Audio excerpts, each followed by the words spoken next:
Genesis 10. This is the account of Shem, Ham, and Japheth, Noah's sons, who themselves had sons after the flood. The sons of Japheth: Gomer, Magog, Madai, Javan, Tubal, Meshech, and Tiras. The sons of Gomer: Ashkenaz, Riphath, and Togarmah. The sons of Javan: Elisha, Tarshish, the Kittim, and the Rodanim. From these the maritime peoples spread out into their territories by their clans within their nations, each with its own language. The sons of Ham: Cush, Mizraim, Put, and Canaan. The sons of Cush: Seba, Havilah, Sabta, Rama, and Sabteka. The sons of Rama: Sheba and Dedan.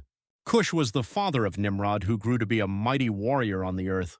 He was a mighty hunter before the Lord. That is why it is said, like Nimrod, a mighty hunter before the Lord. The first centers of his kingdom were Babylon, Erech, Akkad, and Calneh in Shinar. From that land he went to Assyria, where he built Nineveh, Rehoboth-ir, Calah, and Resen, which is between Nineveh and Calah, that is the great city. Mizraim was the father of the Ludites, Anamites, Lehabites, Naphtuhites, Pathrusites, Casluhites, from whom the Philistines came, and Caphtorites.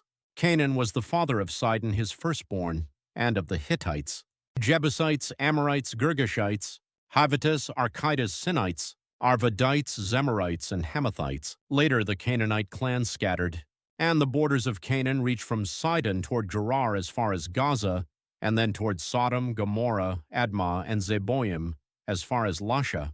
These are the sons of Ham by their clans and languages in their territories and nations. Sons were also born to Shem, whose older brother was Japheth. Shem was the ancestor of all the sons of Eber. The sons of Shem: Elam, Asher, Arphaxad, Lud, and Aram. The sons of Aramuz: Hul, Gether, and Meshech. Arphaxad was the father of Shelah, and Shelah the father of Eber. Two sons were born to Eber. One was named Peleg, because in his time the earth was divided. His brother was named Joktan. Joktan was the father of Almodad, Sheleph, Hazarmaveth, Jerah, Haduram, Uzal, Diklah, Obal, Abimael, Sheba, Ophir, Havilah, and Jobab. All these were sons of Joktan. The region where they lived stretched from Mesha toward Sephar in the eastern hill country. These are the sons of Shem by their clans and languages in their territories and nations. These are the clans of Noah's sons, according to their lines of descent within their nations. From these the nations spread out over the earth after the flood. Genesis 11. Now the whole world had one language and a common speech. As men moved eastward, they found a plain in Shinar and settled there. They said to each other, "Come, let's make bricks and bake them thoroughly." They used brick instead of stone and tar for mortar. Then they said, "Come, let us build ourselves a city with a tower that reaches to the heavens, so that we may make a name for ourselves and not be scattered over the face of the whole earth." But the Lord came down to see the city and the tower that the men were building. The Lord said, "If as one people speaking the same language they have begun to do this, then nothing they plan to do will be impossible for them. Come, let us go down and confuse their language so they will not understand each other." So the Lord scattered them from there over all the earth, and they stopped building the city. That is why it was called Babel, because there the Lord confused the language of the whole world. From there the Lord scattered them over the face of the whole earth. This is the account of Shem. 2 years after the flood, when Shem was 100 years old, he became the father of Arphaxad.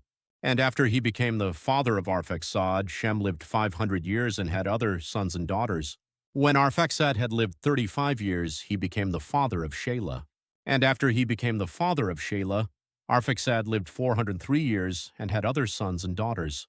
When Shelah had lived 30 years, he became the father of Eber. And after he became the father of Eber, Shelah lived 403 years and had other sons and daughters. When Eber had lived 34 years, he became the father of Peleg. And after he became the father of Peleg, Eber lived 430 years and had other sons and daughters. When Peleg had lived 30 years, he became the father of Ro. And after he became the father of Ro, Peleg lived 209 years and had other sons and daughters. When Ro had lived 32 years, he became the father of Serug.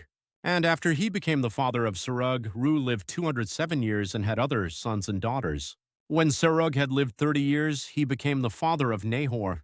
And after he became the father of Nahor, Serug lived 200 years and had other sons and daughters.